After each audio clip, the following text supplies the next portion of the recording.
Woo! What have we got here then? Another absolute lash up. So you can see there's sort of like staining at the base of the wall. And you can also see there's staining up there where there's probably been a gut leak from the gutter. You can see that little diagonal line come down. This isn't unusual.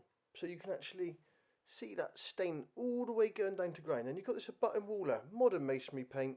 Little bits of holes. And obviously this, again, moisture can transfer across. But we fortunately, in this property, they have the Knapen siphon tube there, the Knapen system. And you can see it's just basically a hole and a vent. And also you got the odd dodgy drain there. You know what it's like in little holes. But also when you're coming along here, you can see the Knapen going horizontally across. And also there's a injected damp proof course all the way along there as well.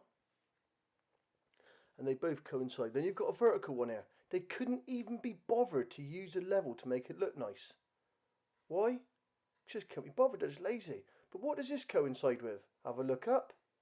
The chimney. So you know with chimneys, an older chimney, there's bound to be a bit of salts in the wall. So probably misdiagnosis originally when this was done many years ago, as per normal.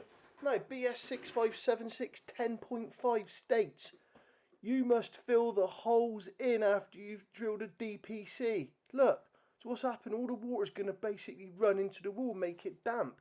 You couldn't make it up. So you've got high ground levels, render, bridging the floor, the Knapen system. You know, it's just a joke.